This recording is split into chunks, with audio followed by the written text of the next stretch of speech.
Hello दोस्तों, आज मैं आप सभी के बीच में एक महत्वपूर्ण वीडियो लाया हूँ।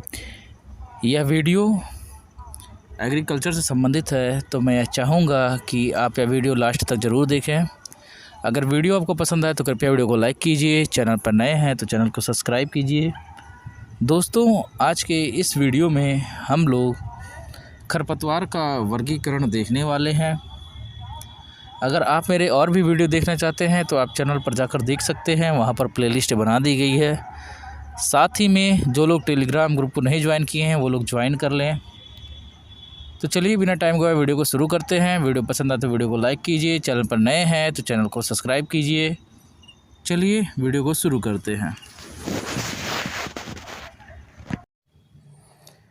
खरपतवारों का वर्गीकरण। तो इसमें पहला आता है जीवन चक्र के आधार पर वर्गीकरण, कि 1 वर्षीय है या 2 वर्षीय है या बहुवर्षीय। तो जीवन चक्र के आधार पे वर्गीकरण में पहला है 1 वर्षीय खरपतवार, जिसको इंग्लिश में एनुअल वीड कहते हैं। और ये जो खरपतवार होते हैं अपना जीवन चक्र जो है 1 वर्ष या इससे कम अवधि में जो है पूरा करते हैं। 1 वर्षीय जो है खरपतवार कहलाते हैं। कहने का मतलब ये है कि ऐसे खरपतवार जो अपना जीवन चक्र या तो 1 वर्ष में या फिर जो है इससे कम 9 महीना हो गया, 8 महीना हो गया, 4 महीना हो गया, इसमें कंप्लीट करते हैं तो उन्हें क्या माना जाता है? 1 वर्षीय खरपतवार माना जाता है। अब ये खरपतवार जो है अधिकतर बीजों द्वारा उत्पन्न होते हैं। तो जो 1 वर्षीय खरपतवार हैं इनको अधिकतर किस में देखा गया है? तो इनका जो उत्पन्न होते हैं ये जो है बीज द्वारा उत्पन्न होते हैं। इनका प्रवर्धन किससे होता है? तो बीज द्वारा। अब आता है इनको जो है 2 वर्गों में बांटा जाता है। पहला आता है खरीफ के खरपतवार आते हैं।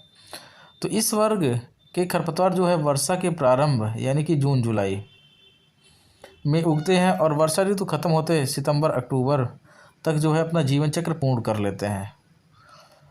तो ये जो खरपतवार हैं वर्षा के प्रारंभ यानी कि जून और जुलाई में जो है उगते हैं और ख़त्म कब होते हैं? तो सितंबर और अक्टूबर में जो है ख़त्म हो जाते हैं, अपना जीवन चक्र पूर्ण कर लेते हैं। अब इसमें कौन कौन सा आता है और उसके वैज्ञानिक नाम क्या हैं? तो पत्थर चटा आता है या फिर इसको साठा कहते हैं या सेथी या कारपेट वीड भी कहते हैं। इसका वैज्ञानिक नाम क्या है? ट्राइएंथिमा स्पीसीज़ है। और किस फसल को नुकसान पहुंचाती है? तो सभी खरीफ वाली फसलों को नुकसान पहुंचाती है। तो पत्थर चटा या साठा या सेथी या कारपेट वीड जो है जिसका वैज्ञानिक नाम क्या है? ट्राइएंथिमा स्पीसीज़ है। और किसको नुकसान पहुंचाता है? तो सभी खरीफ वाले जो है फसलों को नुकसान पहुंचाता है। अब उसके बाद जंगली धान आता है दूसरा, इकाइनो कोलोना आता है और यह धान की फसल को नुकसान पहुंचाता है। अगला है बर्नयार्ड घास, इकाइनो कोलोआ क्रसगैली इसका वैज्ञानिक नाम है और धान वाली जो है फसल को नुकसान पहुंचाता है।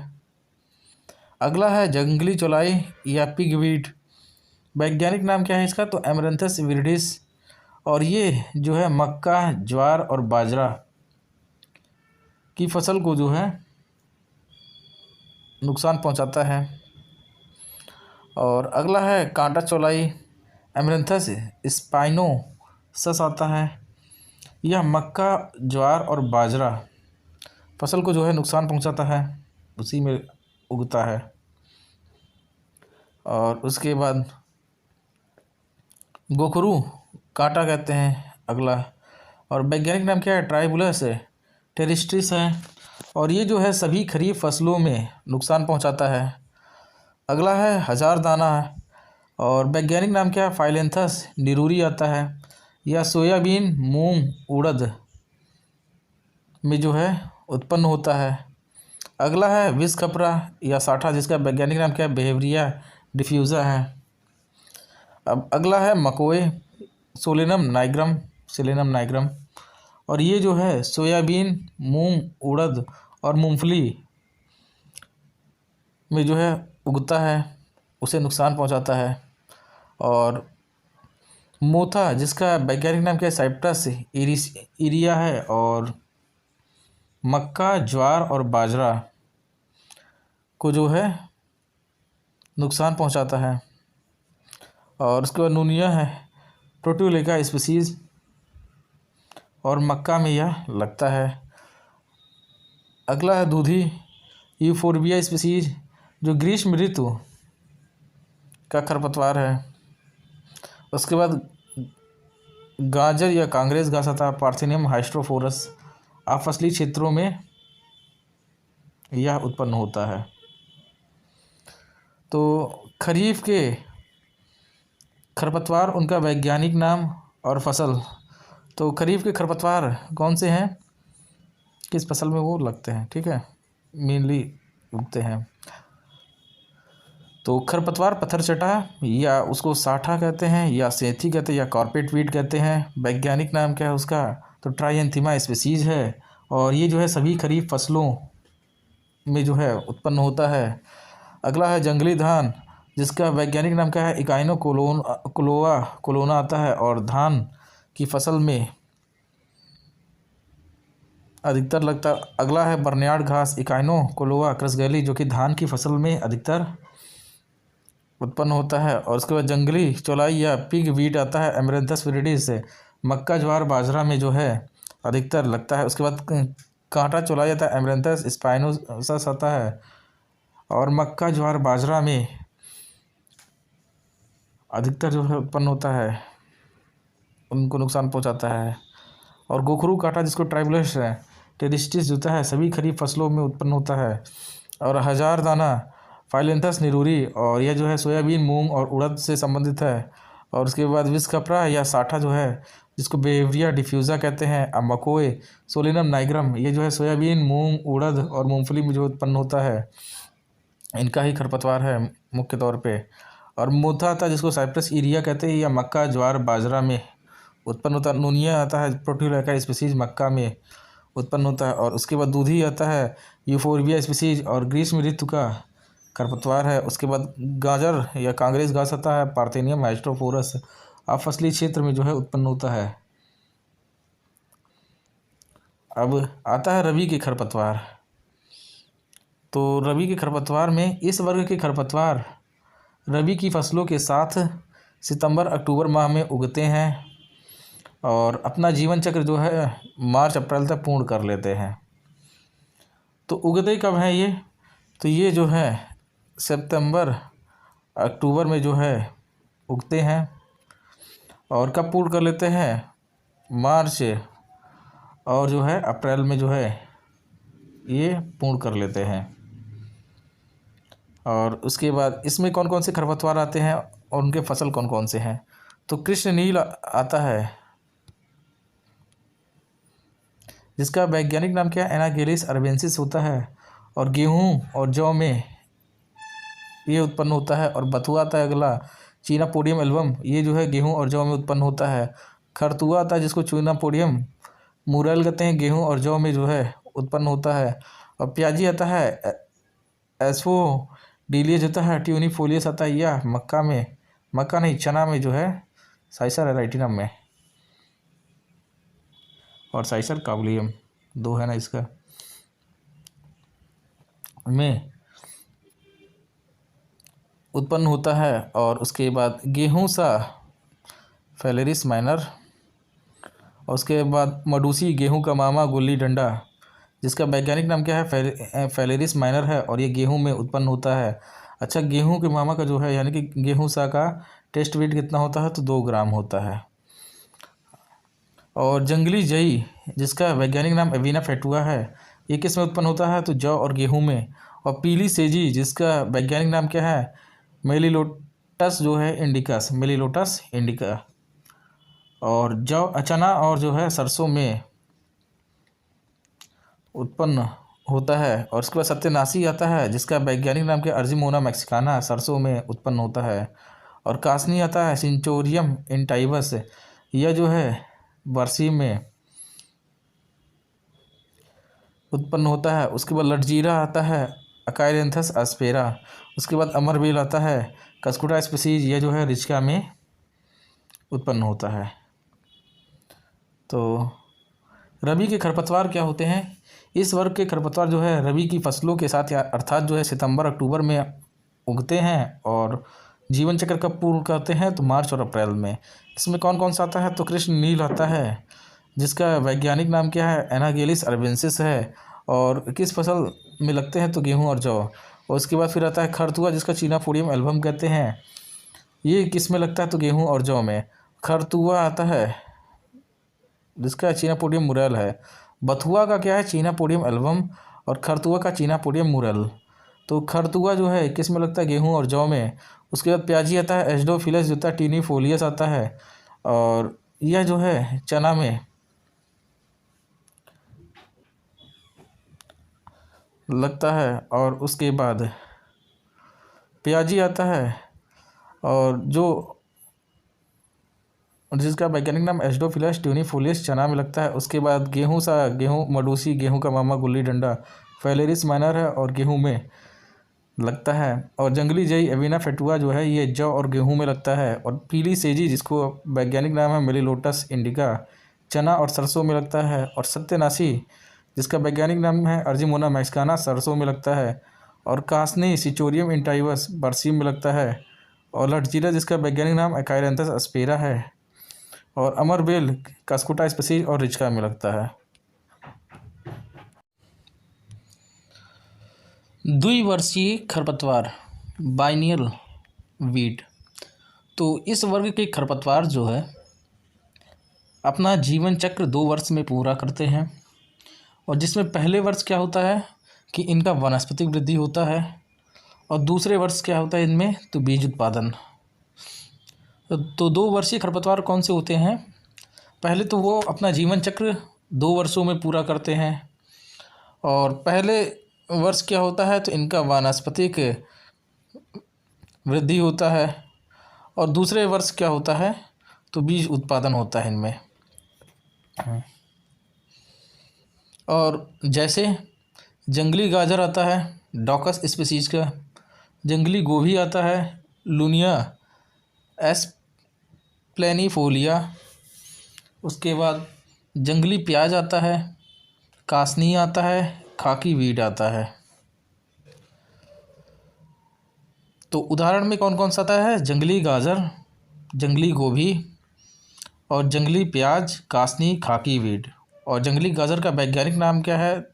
तो यह जो है डॉकस स्पीसीज के अंतर्गत आता है। और जंगली गोभी जो है लुनिया एस्प्लेनिफोलिया आता है। अब कासनी क्या है? यह 1 वर्षीय, द्विवर्षीय और बहुवर्षीय खरपतवार का उदाहरण है। कासनी 1 वर्षीय, द्विवर्षीय और बहुवर्षीय खरपतवार का उदाहरण है। अब आता है बहुवर्षीय खरपतवार। तो वे खरपतवार जो अपना जीवन चक्र 2 से अधिक वर्षों में पूरा करते हैं और जिनका प्रसारण जो है वनस्पति भागों द्वारा होता है, जैसे जड़ हो गया, तना हो गया और राइजोबियम हो गया, बल्ब हो गया, ट्यूबर हो गया इत्यादि से। तो बहुवर्षीय खरपतवार कौन से होते हैं? तो इनका जो जीवन चक्र है 2 से अधिक वर्षों में पूरा होता है और इनका जो प्रसारण है इनके वनस्पति भागों द्वारा होता है, जैसे जड़ से होता है, कुछ में तनों से होता है, कुछ में राइजोबियम से होता है, बल्ब से होता है, ट्यूबर से होता है। अब उदाहरण की बात करें तो इसमें मोता आता है, जिसका वैज्ञानिक नाम क्या है? साइप्रस रोडेंटस। हिरनखुरी आता है, दूब घास आता है, साइनोडॉन डेक्टाइलोन। कांस आता है, सेकेरम स्पॉटनियम। झड़बेरी आता है, जिजीफस रोडेंटिफोलिया आता है। लेंटाना कैमरा आता है, गाजर घास आता है, नागफनी आता है, जलकुंभी आता है, एवं बरू या जॉनसन घास, जिसका वैज्ञानिक नाम है सोरगम हेलेपेंस, वो आता है। और उसके बाद ज्वार बाजरे का खरपतवार। अब हिरनखुरी क्या है? इसका पहले तो वैज्ञानिक नाम कानुलस अर्वेंसिस है। या इसको फील्ड बाइंड वीड भी कहते हैं, या गेहूं का आपत्तिजनक ऑब्जेक्शनेबल जो है खरपतवार है जो मृदा क्षरण को रोकता है। तो बहुवर्षीय खरपतवार कौन से होते हैं? वे खरपतवार जो अपना जीवन चक्र 2 से अधिक वर्षों में पूरा करते हैं और जिनका प्रसारण जो होता है वनस्पति भागों द्वारा होता है, जैसे जड़ से हो गया, तना से हो गया, राइजोबियम से हो गया, बल्ब या ट्यूबर से हो गया। अब इसमें उदाहरण की बात करें कौन आता है, तो मोथा आता है, हिरनखुरी आता है, दूब घास आता है, कांस आता है, झड़बेरी आता है, लेंटाना कैमरा आता है, गाजर घास आता है, नागफनी आता है, जलकुंभी आता है, बरू या जॉनसन घास आता है। और हिरनखुरी जिसका वैज्ञानिक नाम क्या है, कानुलस अर्वेंसिस है, या फील्ड बाइंड वीड भी इसे कहते हैं, या गेहूं का आपत्तिजनक खरपतवार है। इम्पोर्टेंट है ये चीज़। अब आता है बीज पत्र के आधार पर वर्गीकरण। तो बीज पत्र के आधार पर वर्गीकरण में एक आता है, एक बीज पत्री आता है, या जो है सकरी पत्ती वाले खरपतवार जिसे कहते हैं। दूसरा आता है द्विबीजपत्री या चौड़ी पत्ती वाले खरपतवार। तो एक बीजपत्री में क्या होता है, ये खरपतवार 2,4-D के प्रयोग से नष्ट नहीं होते हैं। अगर एक बीजपत्री वाले खरपतवार में 2,4-D का प्रयोग किया जाता है तो उससे वो नष्ट नहीं होते हैं। लेकिन मोथा अपवाद है इसमें। मोथा क्या होता है, जिसका वैज्ञानिक नाम साइप्रस रोडेंडस है, ये नष्ट हो जाता है। और दूब घास आता है इसमें, साइनोडॉन डेक्टाइलोन। मकरा आता है, डेक्टाइलोक्टियम अजीपटकम। उसके बाद जंगली धान आता है, इकाइनोकोलोआ स्पीसीज। गुल्ली डंडा आता है, फेलेरिस माइनर, और फेलेरिस माइनर का जो टेस्ट वेट होता है 2 ग्राम होता है। और जंगली जई आता है, एविना फेटुआ। बरू आता है, सोरगम हेलेपेंस।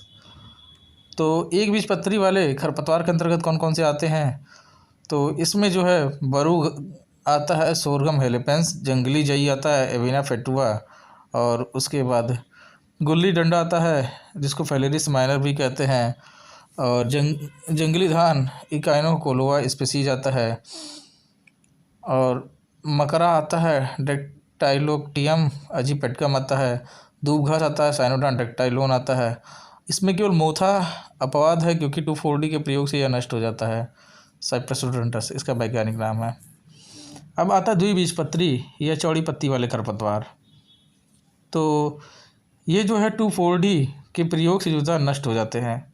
द्विबीजपत्री वाले खरपतवार क्या है, 2,4-D के प्रयोग से नष्ट हो जाते हैं। इसमें बथुआ आता है, चीनापोडियम एल्बम। लटजीरा आता है, एकाइरेंथस आस्पेरा। कृष्ण नील आता है, एनागेलिस अर्बेंसिस। और हिरनखुरी आता है, कानवुलस अर्बेंसिस आता है। सत्यनाशी आता है, अर्जिमोना मैक्सिकाना। जंगली चौलाई आता है, एमरेंथस विरिडिस। खरतुआ आता है, चीनापोडियम मुरेल। तो चौड़ी पत्ती वाले खरपतवार में क्या होता है, ये खरपतवार 2,4-D के प्रयोग से नष्ट हो जाते हैं। इसमें बथुआ आता है, चीनापोडियम एल्बम आता है, लटजीरा आता है, एकाइरेंथस आस्पेरा।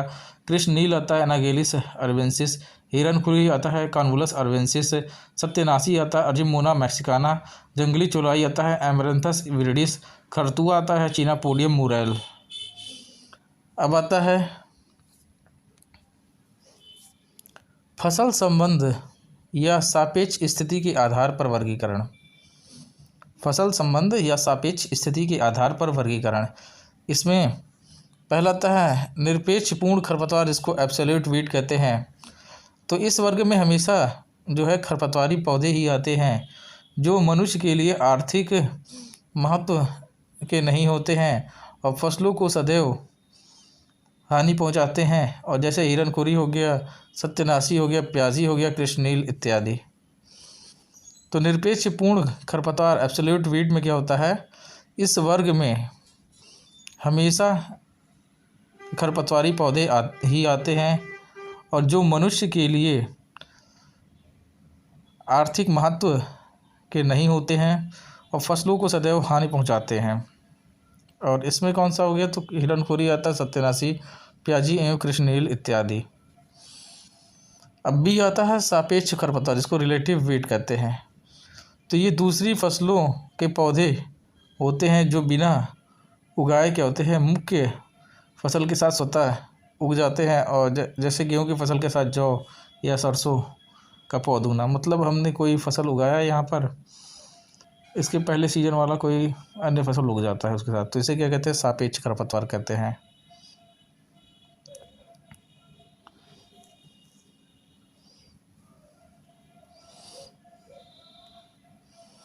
और उसके बाद रोगिंग या अवांछित, वे अवांछित उसी फसल के जो अन्य किस्म ऑफ टाइप पौधे व अन्य फसलों के पौधे होते हैं जो मुख्य फसल के साथ उग जाते हैं।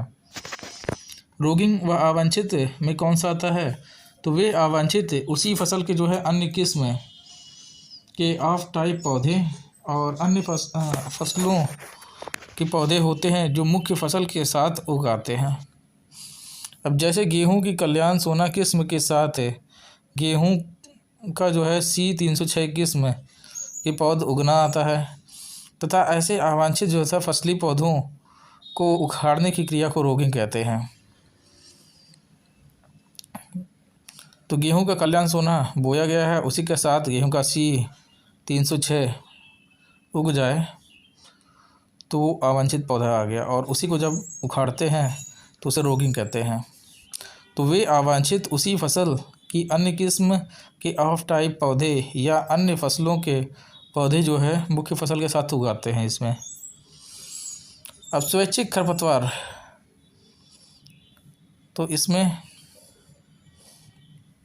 वॉलंटियर वीड, मुख्य फसल में पहले सीजन में बोई जाने वाली फसल के पौधे का उगना, जैसे मूंगफली या ग्वार के पौधों का रबी सीजन में जौ या चने के साथ उगना, और इस तरह के खरपतवार क्या होते हैं, स्वैच्छिक खरपतवार कहलाते हैं।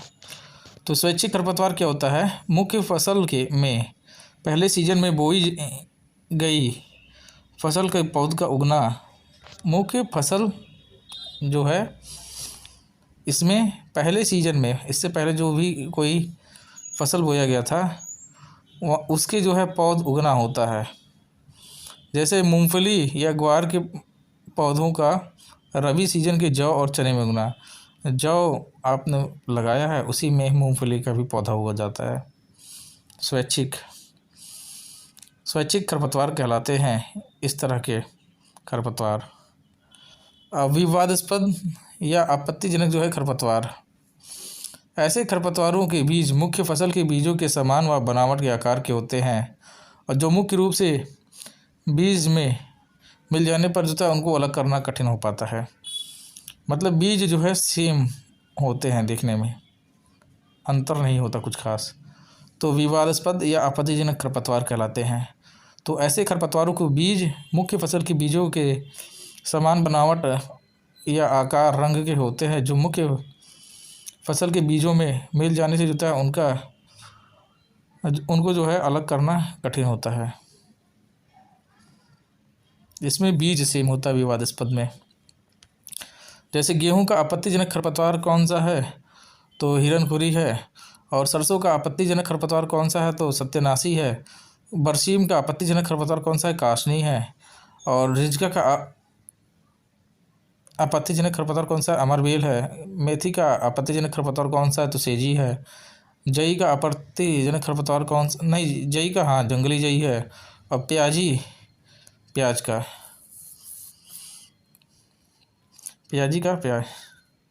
तो गेहूं का आपत्तिजनक खरपतवार हिरणखुरी, सरसों का सत्यानाशी, बरसीम का कासनी, रिजका का अमरबेल कसकुटा, और मेथी का सेजी, जई का जंगली जई, प्याजी। अब आता है अनुकरणीय या नकलची खरपतवार, जिसको मिमिक्री वीड कहते हैं। खरपतवार जो बाहरी आकारिकी रूप से मुख्य फसल के समान होते हैं, देखने में समान होते हैं, जैसे गेहूं में गुल्ली डंडा और धान में जंगली धान। अनुकरणीय या नकलची खरपतवार में कौन सा था, मिमिक्री वीड में खरपतवार जो बाहरी आकारिकी रूप से मुख्य फसल के समान होते हैं, और गेहूं में गुल्ली डंडा हो गया और धान में जंगली धान। और फिर आता है पिछलग्गू या सैटेलाइट खरपतवार आता है, तो खरपतवार जो मुख्य फसल के साथ पकते हैं वह कटाई के दौरान फसल के बीजों में जुदा मिल जाते हैं। पिछलग्गू या सैटेलाइट खरपतवार में क्या होता है, खरपतवार जो मुख्य फसल के साथ पकते हैं और कटाई के दौरान फसल के बीजों में मिल जाते हैं, वो पिछलग्गू या सैटेलाइट खरपतवार कहते हैं। जैसे जौ में जो है जंगली जई। अब शैतान खरपतवार नॉक्सियस वीड, ऐसे खरपतवार जिनका नियंत्रण करना बहुत कठिन होता है। शैतानों का ही तो नियंत्रण करना कठिन होता है। जैसे दूब घास हो गया, साइनोडर्म डाक्टाइलोन, मोथा हो गया, गाजर घास हो गया, लेंटाना कैमरा हो गया, अमरबेल कस्कुटा, और उसके बाद अरोबैंकी हो गया, जलकुंभी हो गया, बरू इत्यादि। तो शैतान खरपतवार क्या होते हैं, तो ऐसे खरपतवार जिनका नियंत्रण करना बहुत कठिन होता है। जैसे दूब घास हो गया, मोथा हो गया, गाजर घास हो गया, लेंटाना हो गया, अमरबेल हो गया, अरोबैंकी, जलकुंभी और बरू इत्यादि।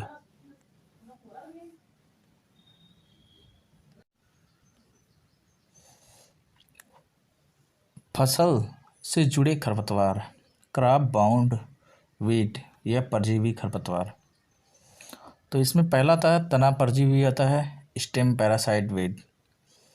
ऐसे खरपतवार क्या होते हैं, मुख्य फसल के तने से जो है पानी, पोषण एवं भोजन के लिए जो है जुड़े रहते हैं। जो मेन फसल होता है उसके तने से क्या होता है, ये पानी भी प्राप्त करते हैं, पोषण भी प्राप्त करते हैं और भोजन भी जो है प्राप्त करते हैं। पानी, पोषण और भोजन के लिए जुड़े रहते हैं मुख्य फसल के तने से। अब इसमें पहला आता है पूर्ण तना परजीवी टोटल या होलो स्टेम पैरासाइट वीड। तो इसमें अमरबेल या डोडर आता है, जिसको कस्कुटा रेफ्लेक्सा कहते हैं। इस खरपतवार में हरित लवक नहीं पाया जाता है और जिसमें भोजन स्वयं नहीं बनाकर जो है पोषी फसल होस्ट क्रॉप के तने से पानी, पोषण, भोजन जो है प्राप्त करता है। इसलिए पूर्ण तने का परजीवी खरपतवार कहलाता है। तो इसमें क्या कह रहा है, इस खरपतवार में क्या है, हरित लवक नहीं पाया जाता है, जिसकी वजह से ये क्या करता है, खुद का भोजन नहीं बना पाता है। और जो पोषी फसल है, होस्ट क्रॉप है जिसके ऊपर ये है, उससे ये क्या करता है, पानी भी प्राप्त करता है, पोषण भी प्राप्त करता है और भोजन भी प्राप्त करता है। जब सारा चीज़ उसी से प्राप्त करता है तो इसलिए इसे क्या कहते हैं, तो पूर्ण तने का परजीवी खरपतवार कहते हैं। और पोषी फसल जैसे रिजका हो गया, मिर्च हो गया, मूंगफली हो गया, प्याज हो गया, दालें हो गई और सोयाबीन हो गया। और इसके अगर जो हमें नियंत्रण करना है तो किसका प्रयोग करते हैं, पैराक्वाइट का प्रयोग करते हैं या ग्लाइफोसेट काम में लेते हैं। तो पोषी फसल के रूप में कौन सा आता है, तो रिजका आता है, मिर्च आता है, मूंगफली आता है, प्याज हो गया, दालें हो गए और सोयाबीन। और इसके नियंत्रण के लिए किसका प्रयोग करते हैं, अगर इसे हमें छुटकारा पाना है तो पैराक्वाइट या ग्लाइफोसेट काम में लेते हैं।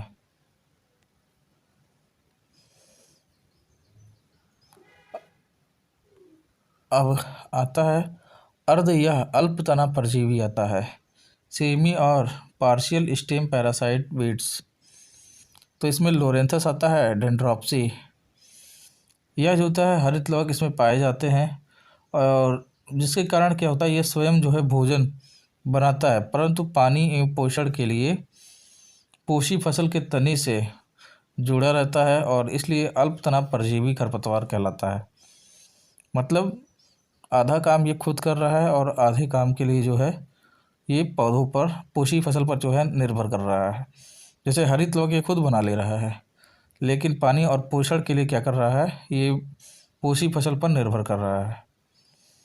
और इसमें पोषी फसल कौन सा है, आम है, ये बागानी फसलें हैं, जैसे चाय हो गया, रबड़ हो गया और सागवान हो गया। तो लोरेंथस या डेंड्रोप्सी में क्या है, हरित लवक यह स्वयं बना ले रहा है, बाकी पानी और पोषण के लिए पोषी फसल के तने से जुड़ा रहता है और इसलिए इसे जो है अल्प तने का परजीवी खरपतवार कहते हैं। और पोषी फसल के रूप में कौन सा इसमें काम करता है, तो आम बागानी फसलें जैसे चाय हो गया, रबड़ हो गया, सागवान हो गया। अब आता है जड़ परजीवी, रूट पैरासाइट वीट। इसमें ऐसे परजीवी खरपतवार जो पोषी फसल की जड़ों से जुड़े रहते हैं उसे जड़ परजीवी कहते हैं। पोषी फसल है, मेन फसल, उसके जड़ से जुड़े रहेंगे, उसे क्या कहते हैं, जड़ परजीवी कहलाता है। अब इसमें पहला आता है पूर्ण जड़ परजीवी और दूसरा आता है अर्ध या अल्प जड़ परजीवी आता है। अब पूर्ण जड़ परजीवी को इंग्लिश में टोटल और होलो रूट पैरासाइट वीट कहते हैं और अल्प या अर्ध जो जड़ परजीवी है उसको सेमी रूट पैरासाइट वीट कहते हैं। और पूर्ण जड़ परजीवी क्या होता है, इस खरपतवार में हरित लवक नहीं पाया जाता है और जिससे ये भोजन जो है स्वयं नहीं बनाकर जो है पोषी फसल की जड़ों से पानी, पोषण और भोजन प्राप्त करता है। तो ये खरपतवार क्या होते हैं, हरित लवक नहीं पाया जाता है और भोजन खुद नहीं बना पाता है, इसलिए पोषी फसल की जड़ों से पानी, पोषण और भोजन प्राप्त करता है और इसलिए जो है इसे क्या कहते हैं, पूर्ण जड़ परजीवी। मतलब सारा चीज़ पोषी फसल से ही प्राप्त कर रहा है। आरो बैंकी आता है जिसको ब्रूम रैप कहते हैं और इसकी पोषी फसल कौन सा है, सरसों है या सोलेनेसी कुल के पौधों जैसे पौधे व आक है। तो पोषी फसल कौन सा है, तो आरो बैंकी या ब्रूम रैप का सरसों या सोलेनेसी कुल के पौधे व आक है।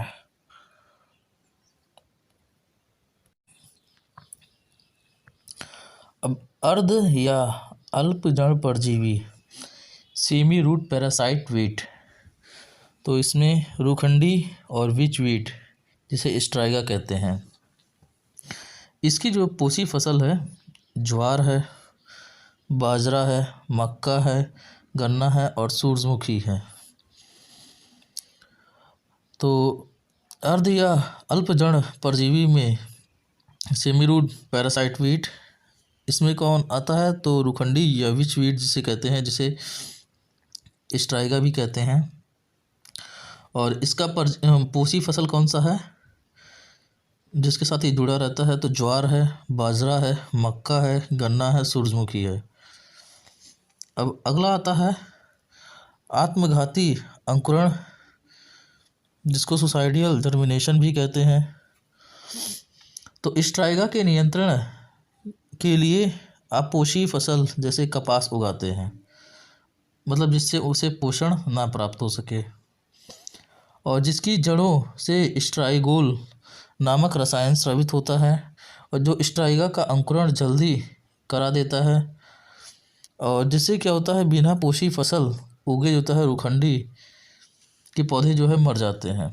इसमें कहने का मतलब ये है कि आप पोषी फसल के तौर पे हम कपास उगा देते हैं, कपास से क्या निकलता है, स्ट्राइगोल नामक रसायन स्रावित होता है जो स्ट्राइगा का अंकुरण क्या होता है, जल्दी करा देता है और जिससे क्या होता है, बिना पोषी फसल के उगते ही जो है रूखंडी जो पौधे हैं वो मर जाते हैं।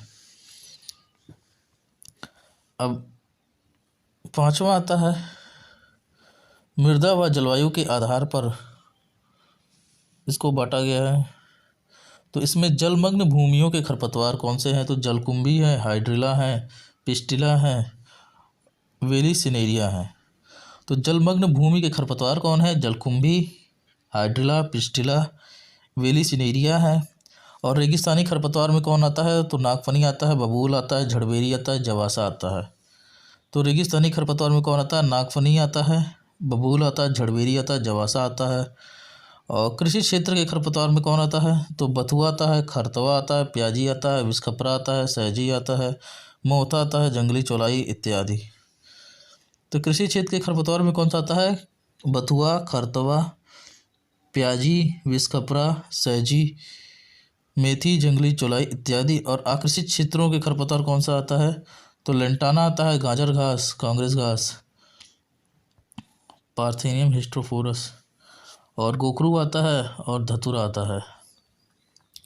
तो जलमग्न भूमियों के खरपतवार कौन से हैं? जलकुंभी है, हाइड्रिला है, पिस्टिला है, वेलिसिनेरिया है। और रेगिस्तानी खरपतवार कौन से हैं? तो नागफनी है, बबूल है, जड़बेरी है, जोवासा है।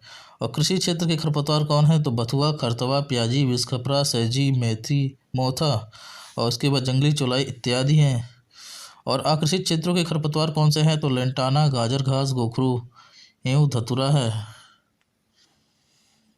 अब उत्पत्ति के आधार पर वर्गीकरण, कहाँ पर उत्पन्न हुआ तो उस आधार पर। तो इसमें जो है एलियन इन्वेसिव एंथ्रोफाइट खरपतवार, ये क्या होते हैं? अन्य देशों से भारत में है। एलियन क्या होता है? जो दूसरी जगह से भारत में, जब भारत नहीं मतलब जो है एंटर करता है इधर पृथ्वी के साइड, तो एलिनेटिव इसे समझ सकते हैं।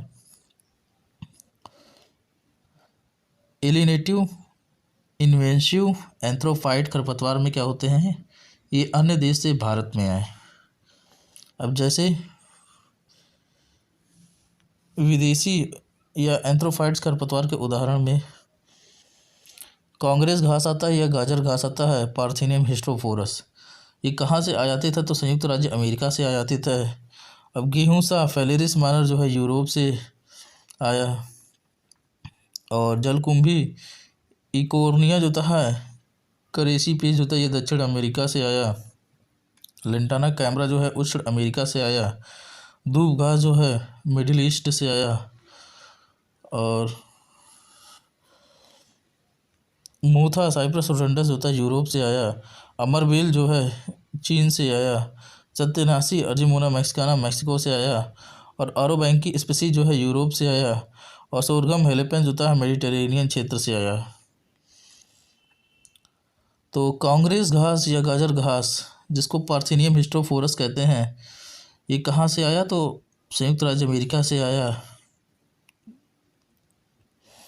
और गेहूँ सा फेलेरिस माइनर जो है यूरोप से आया। और जलकुंभी इकोर्निया करेसी पे जो है दक्षिण अमेरिका से आया।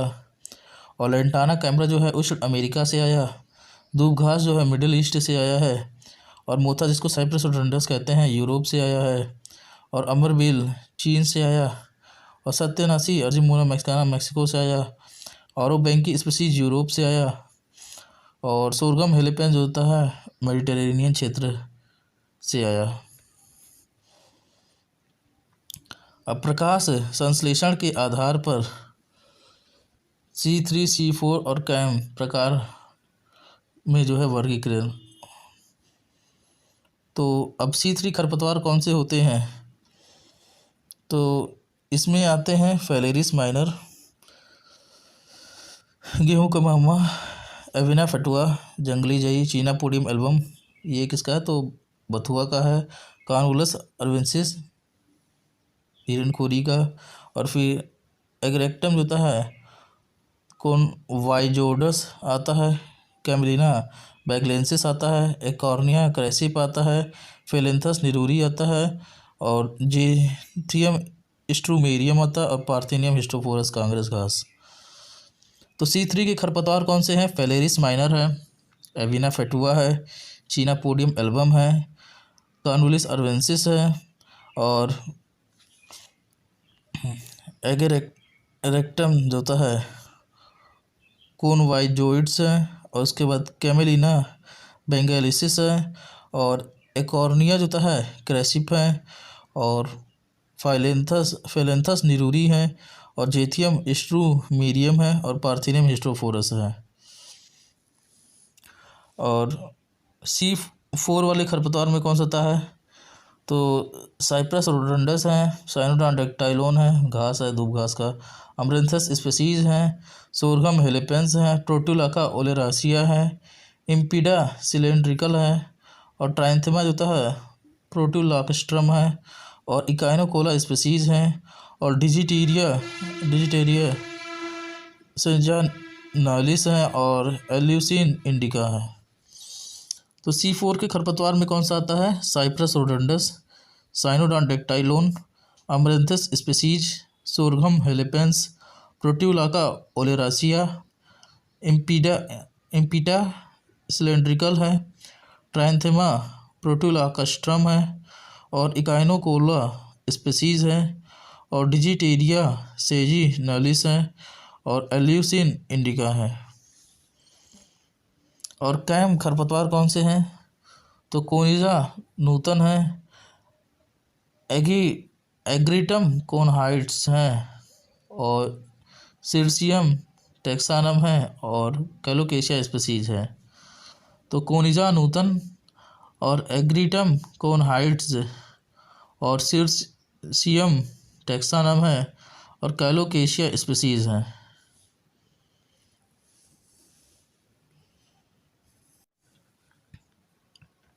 और बायोरेमिडियंस, तो कुछ खरपतवार क्या होता है, मिट्टी या जलीय स्रोत से भारी धातुओं को हटाते या संचित करते हैं।